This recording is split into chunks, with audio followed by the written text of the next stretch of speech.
నమస్తే. ప్రస్తుతం మనతో పాటు ఇక రామగుండం ఎమ్మెల్యే రాజ్ ఠాకూర్ గారు ఉన్నారు. చాలా మంది బీఆర్ఎస్ నుంచి కాంగ్రెస్ పార్టీలోకి వచ్చారు. సో రాజ్ ఠాకూర్ గారు, ఎంతమంది అభ్యర్థులు ఈరోజు కాంగ్రెస్ పార్టీలో జాయిన్ అయ్యారు? 20 మంది. ఏంటి ప్రధానంగా పార్లమెంట్ ఎన్నికల వేళ కాంగ్రెస్ పార్టీకి ఒక బూస్ట్ అనుకోవాలా? ఇది లేదు, పార్లమెంట్ వరకు కాదు, ప్రజా సంక్షేమాలు ఇలా చేస్తున్న తీరుకు ముగ్ధులై గతంలో మేము ఆ పార్టీలో ఉండి అటు న్యాయం చేసిన 4 సంవత్సరాల అధికారం నుండి ప్రజలకు ఏం చేయలేకపోయినాం. 2 నెలలు గడవక ముందే కాంగ్రెస్ పార్టీ చేస్తున్న తీరు మాకు చాలా నమ్మకం అనిపిస్తూ ఉంది.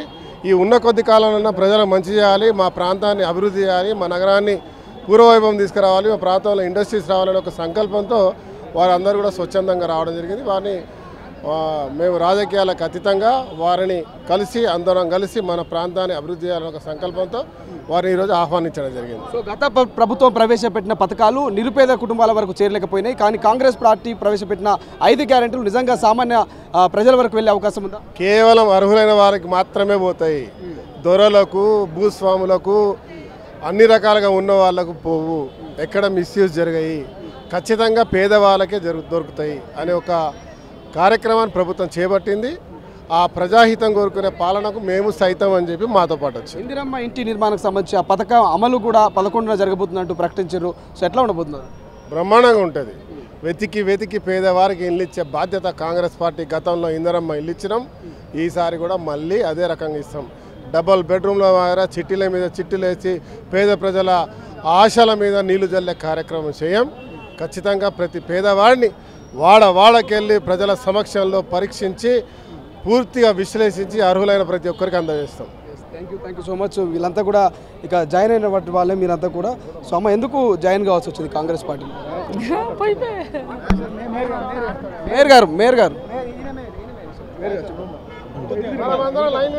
ప్రధానంగా కాంగ్రెస్ పార్టీలో జాయిన్ అవ్వడానికి కారణం ఏంటి?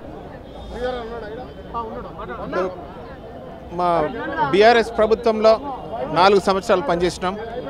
4 సంవత్సరాల్లో మా రామగుండం కార్పొరేషన్కు ఎలక్షన్ల ముందర 50 కోట్లు టీయూఎఫ్ఐడిసి నుంచి మళ్ళీ ఒక 50 కోట్లు టీయూఎఫ్ఐడిసి అని అని ఒక 100 కోట్లు ఇస్తున్నామని చెప్పేసి చెప్పారు. కానీ అవి ఒట్టి పేపర్ వర్కే పరిమితం అయ్యింది. ఇంతవరకు మాకు 100 కోట్లు రాలేదు. అవి టోటల్గా క్యాన్సిల్ అయిపోయినాయి. తర్వాత కాంగ్రెస్ ప్రభుత్వం వచ్చిన తర్వాత మా ఎమ్మెల్యే గారు మక్కాన్ సింగ్ రాజ్ ఠాకూర్ గారి ఆధ్వర్యంలో, మా శ్రీధర్ బాబు సార్ మంత్రి గారి ఆధ్వర్యంలో మాకు ఇమ్మీడియట్గా 100 కోట్ల నిధులు వచ్చేసినాయి. దాన్ని ఆల్రెడీ రేపు మాకు టెండర్ కూడా అవుతున్నది. కాబట్టి మా రామగుండం కార్పొరేషన్ ప్రజలకు ఏదైతే లబ్ధి జరుగుతుందో, న్యాయం జరుగుతుందో ఆ పార్టీలోనే ఉంటాం మేము. Thank you so much. ఇది మొత్తం మీద మక్కన్ సింగ్ రాజ్ ఠాకూర్ గారి ఆధ్వర్యంలో, శ్రీధర్ బాబు గారి ఆధ్వర్యంలో, దీపాదాస్ మున్షి గారి ఆధ్వర్యంలో అయితే ఇక రామగుండానికి సంబంధించినటువంటి మేయర్ గారు కావచ్చు, ఇతనికి సంబంధించినటువంటి కొంతమంది కార్పొరేటర్లు కూడా కాంగ్రెస్ పార్టీ తీర్థం పుచ్చుకున్నారు. పార్లమెంట్ ఎన్నికల వేళ ఇది రాజకీయం కాదు, కేవలం అభివృద్ధి కోసమే వాళ్ళంతా కాంగ్రెస్ పార్టీ ప్రవేశపెడుతున్నటువంటి పథకాలను చూసి, గ్యారంటీని చూసి ఇష్టపూరితంగానే పార్టీలో జాయిన్ అయ్యారంటూ కూడా ఇక మక్కన్ సింగ్ రాజ్ ఠాకూర్ గారు చెప్తున్నటువంటి పరిస్థితి.